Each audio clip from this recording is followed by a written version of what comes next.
You're very welcome to our CAP event here in the Killashee Hotel in County Kildare. Tonight's meeting is not about the current CAP, GAIC 2, TB, acres, derogation issues, or many of the other crucial issues that we could raise with the Minister tonight. But I have to say before I move on, and this point needs to be made, that I am disappointed on the level of engagement we have had on acres, on GAIC 2, and particularly TB. You were quoted again in the media this morning saying that you will make a unilateral decision on TB if farmers don't agree. This is not the way to do business, and this is not real leadership.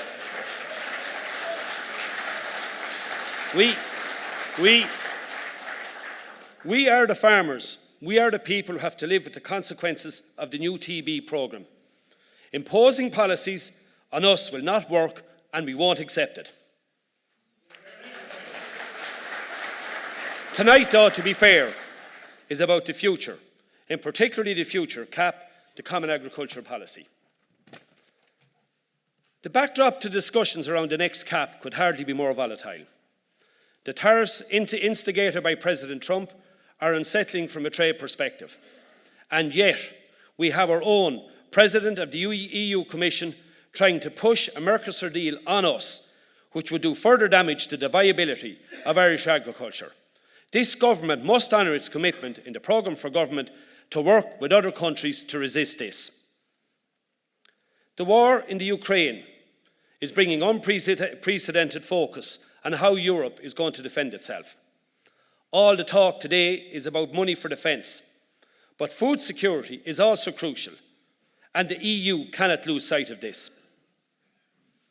With every CAP discussion that we've had over the course of the last 50 years, it boils down to two parts: the level of the budget that's available and how that budget is spent supporting farmers.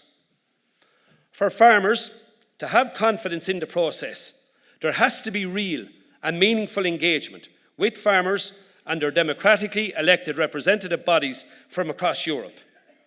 Too often in the past, we've had promises that have not been matched by the eventual outcome. The EU dialogue on farming itself was to be a new dawn for engagement with farmers, but it seems to have been conveniently forgotten by the President of the EU Commission. The EU Commission appears now to be pushing ahead with their single fund proposal on the MFF, rather than having a designated CAP budget.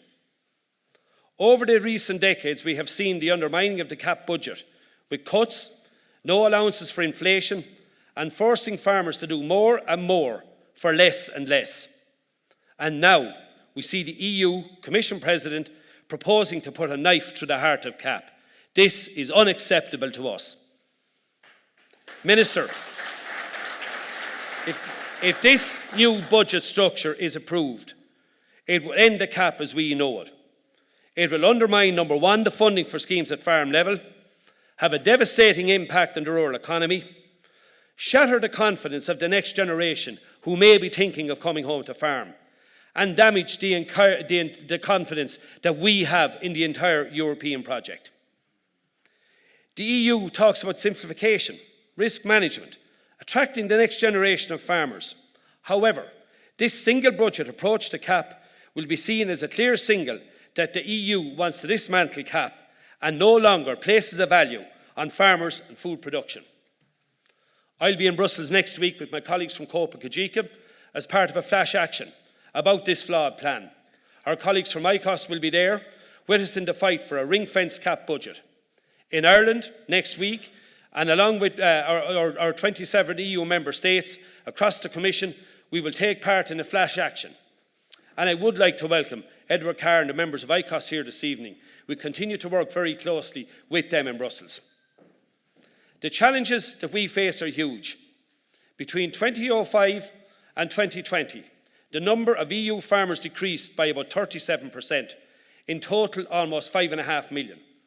I've said it before and I'll say it again.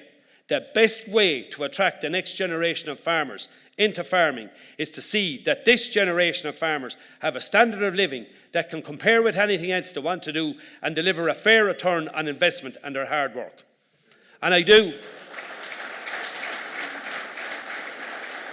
And I do look forward to working with the new President of Macra na Feirme, Josephine O'Neill from Kilkenny, and our colleagues in trying to address this issue.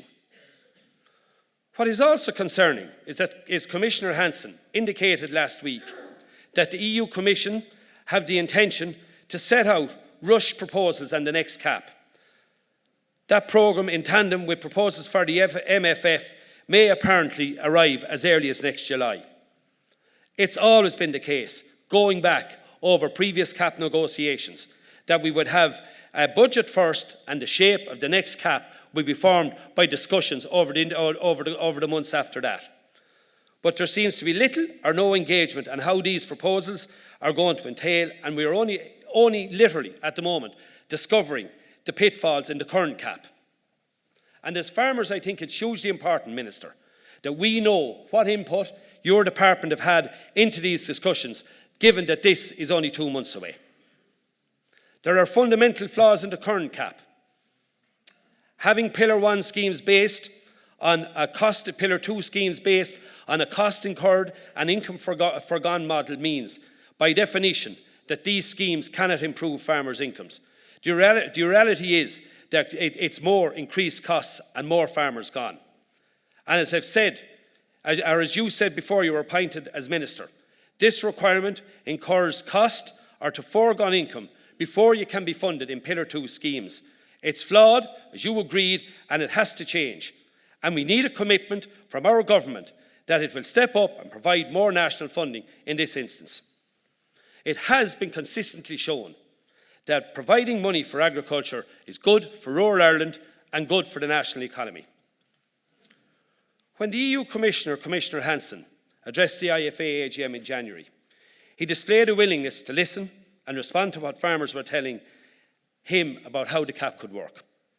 Driving ahead with rushed proposals flies in the face of this commitment. And again, Minister, we would ask that this message is delivered to the EU Council of Ministers in the strongest possible way. I've spoken recently to the Taoiseach, the Taoiseach and Commissioner McGrath on this issue, and we need you as Minister to make sure that the importance of this issue is understood at the Cabinet table. There is a narrative around farming at the moment which has to be countered with some realism. Everybody in this room knows that farm incomes are cyclical. We've all seen the ups and downs. Yes, we are receiving record commodity prices in some sectors at the moment, but there is no guarantee that this will continue. The safety net of CAP is still absolutely crucial to farmers in what is a very high-cost economy, and this has never been more important or more obvious than in the tillage sector, who are under serious pressure to stay in business. Their very survival of that sector is at stake. They've been decimated by previous CAP reforms, and we need immediate help, like we got last year, for that sector from your government and more support for CAP. After some significant changes in CAP since we decoupled 20 years ago, what farmers want now is certainty and security. Let's get back to the critical policy of supporting food production. And I suppose it is fair to say that CAP has been raided over the number of last reforms to fund environmental ambition. This can no longer be done at the expense of farm families. Environmental delivery will have to be delivered in a separate and extra environmental budget. We'll hear shortly from Ellie Sephora, the Director General of Copa Cogeca. Ellie, I'd like to welcome you to Ireland, and it's your first visit since you took up the post, and the very best of luck on that. We also have Tassis Haniotis, who served for many years in DG Agri, putting CAP plans together. And Tassis, we welcome you back to Ireland again and look forward to hearing from you. We'll also hear from our Chief Economist and Director of Policy, Tadhg Buckley, our European Director, Lee McHale. But before that, we're going to hear from Minister Martin Hayden. Ireland will have the presidency of the European Union in the second half of 2026. This could be a crucial period for the very subject that we're discussing here tonight, the next CAP. Minister Hayden will be president of that EU Council of Farm Ministers, and during that time, Minister, we will be expecting you to stand up and deliver for Irish farmers. In summary, the next CAP should firstly support food production. Secondly, we need regulation. We're already facing a barrage of rules, conditions from the CAP and a cocktail of other laws, regulations and directives. These have to be reduced or eliminated. The funding also has to recognise the cost of production in the years ahead, and the schemes must work at farm level. We also, included in the next CAP, need a proper environment scheme that works in tandem with food production and that works for farmers and avoids delays in payments. We cannot have another shambles of a scheme like Acres. But first of all, what we really need is meaningful engagement with farmers through Copa Cogeca at EU level and through IFA at national level here in Ireland. A rush cap with no budget line is an insult to farmers and the entire sector. We need a cap that puts farmers and food security first. Thank you very much.